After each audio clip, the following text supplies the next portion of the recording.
ஓம் சாந்தி. நாம பிரகாஷ்மணி தாதியோடு நெருக்கத்தில் இருந்த மற்ற பிரதர்ஸ் அண்ட் சிஸ்டர்ஸ் அவர்களுடைய அனுபவங்களை பார்த்துட்டு இருக்கோம். இந்த வரிசையில் நம்ம லாஸ்ட் டைம் ரமேஷ் பாயினுடைய அனுபவத்தை பார்த்தோம்.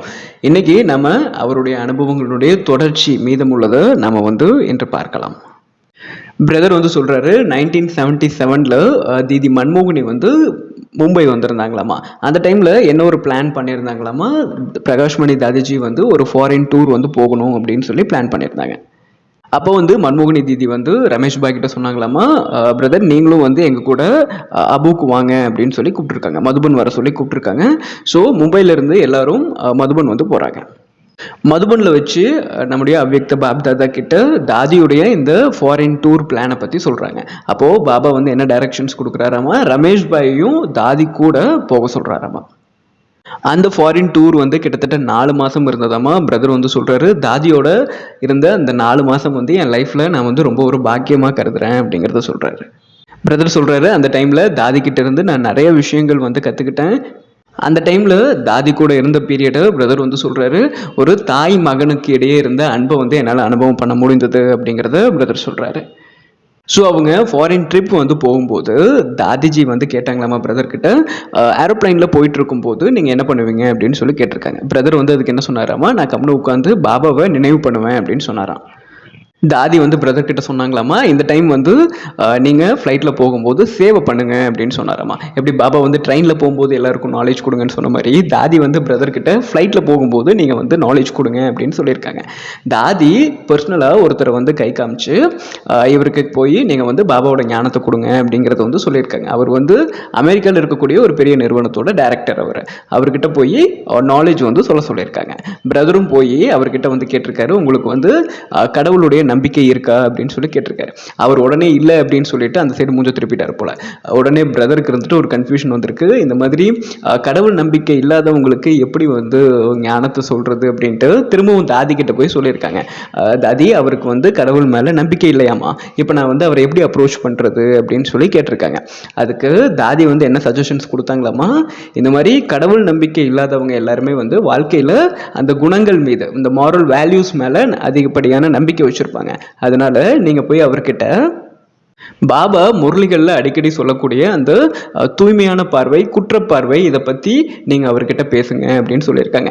இவரும் போய் அவர்கிட்ட உங்களுக்கு இந்த சிவில் ஐஸ், கிரிமினல் ஐஸ் பத்தி தெரியுமா, அதாவது இந்த தூய்மையான பார்வை, அதுக்கப்புறம் இந்த தூய்மையற்ற பார்வை பத்தி தெரியுமா அப்படின்னு சொல்லி கேட்டு, ஸோ அதன் வழியாக அவருக்கு இறைவனுடைய ஞானத்தை கொடுத்துருக்காரு.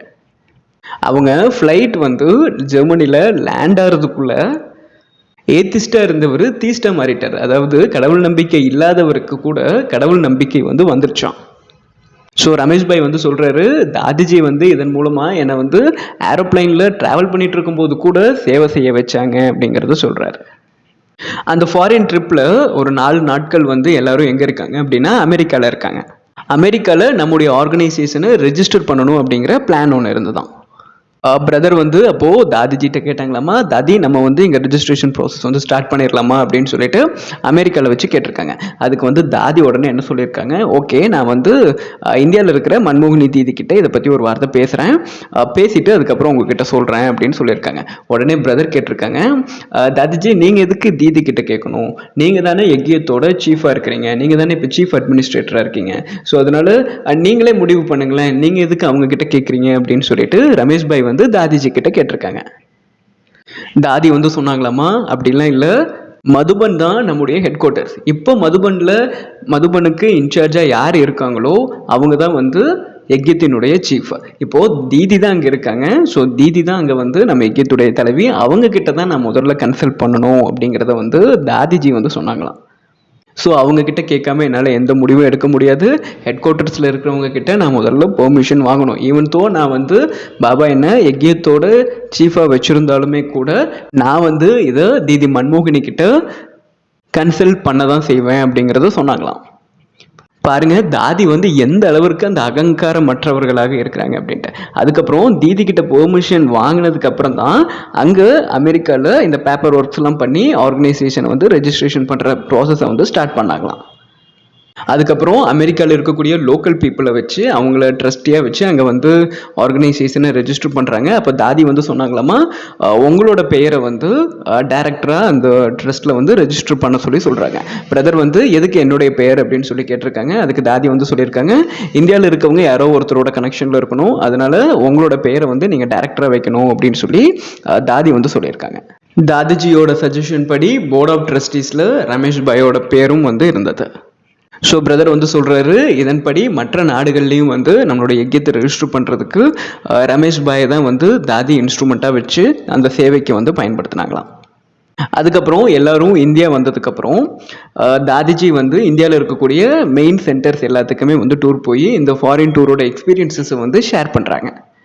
அப்போது தாதிஜி கூட ரமேஷ் பாயும் வந்து ட்ராவல் பண்ணுறாரு. ஸோ அவங்க வந்து டெல்லி வந்த டைமில் கிட்டத்தட்ட 2000 பிரதர்ஸ் அண்ட் சிஸ்டர்ஸ் வந்து வந்திருந்தாங்களாமா. எண்ட் ஆஃப் த ப்ரோக்ராமில் எல்லாருக்குமே வந்து டோலி கொடுக்கணும். தாதிஜி வந்து ரமேஷ் பாயை பார்த்து சொல்கிறாங்க, நான் வந்து சிஸ்டர்ஸுக்கு டோலி கொடுக்குறேன், நீங்கள் வந்து பிரதர்ஸுக்கு டோலி கொடுங்க அப்படின்னு சொன்னாங்களாமா.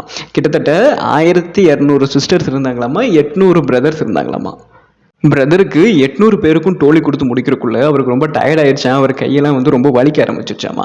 அவர் உடனே தாதி கிட்ட கேட்குறாராமா, தாதி நான் வந்து ரொம்ப டயர்ட் ஆகிட்டேன், நீங்கள் எப்படி ஃபீல் பண்ணுறீங்க அப்படின்னு சொல்லி கேட்குறாங்களாம்.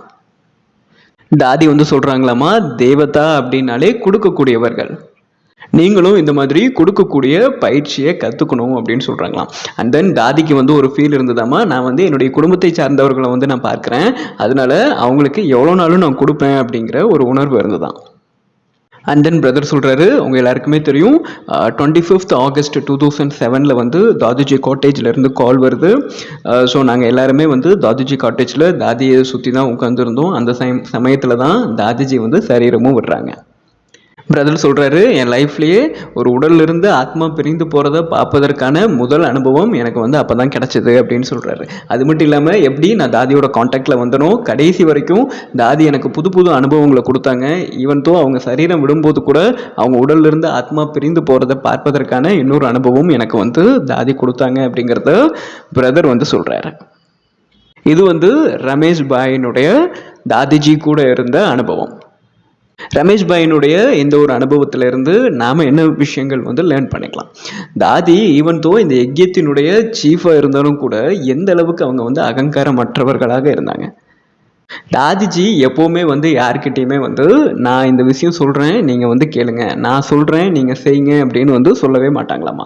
எப்போவுமே தாதிஜி ஏதாவது சொல்கிற மாதிரி இருந்தால் தாதிஜிக்கு இந்த ஒரு தாட் வந்தது, தாதிஜி இதை வந்து செய்யணும்னு நினைக்கிறாங்க அப்படின்னு அவங்களே ஒரு 3வது மனுஷன் மாதிரி பேசுவாங்களாமா. எதுக்கு அப்படின்னா எந்த சூழ்நிலையிலையும் நான் அப்படிங்கிற அந்த ஒரு அகங்காரம் வந்துடக்கூடாது அப்படிங்கிறதுல தாதி ரொம்ப அட்டென்ஷன் கொடுத்தாங்க. யஜ்யத்தினுடைய ஒரு சீஃபாக இருந்து 1969 பாபா அவ்யக்தமானதுலேருந்து கிட்டத்தட்ட வந்து நம்முடைய அம்மா சரீரம் விட்டதுக்கு அப்புறமே பாபா வந்து தாதியை சீஃபாக வந்து அப்பாயிண்ட் பண்ணிட்டாரு. 1965 இருந்து கூட சொல்லலாம். அப்போ இருந்தே தாதி தான் வந்து யஜ்யத்தோட சீஃபாக இருக்காங்க. அப்போ இருந்து 2007 வரைக்கும் நம்ம யஜ்யத்தோட தலைவியாக இருந்தவர்கள் இவ்வளோ பேரை வந்து பரிபாலனை பண்ணவர்கள் எந்த அளவுக்கு அகங்காரமற்றவர்களாக இருக்காங்க. தாதி அவ்வளோ பெரிய பொசிஷன்ல இருந்தே அகங்காரமற்றவர்களாக இருந்தாங்க அப்படின்னா நாம் என்ன பண்ணிட்டு இருக்கோம்? நமக்குள்ள நம்மளோட வாழ்க்கையில் ஏதாவது ஒரு சூழ்நிலையில் நான் அப்படிங்கிற அகங்காரம் நமக்கு வந்திருக்கிறதா அப்படிங்கிறத தாதியோட லைஃப்பை கம்பேர் பண்ணி நாமளே வந்து செக் பண்ணிக்கலாம். நன்றி. ஓம் சாந்தி.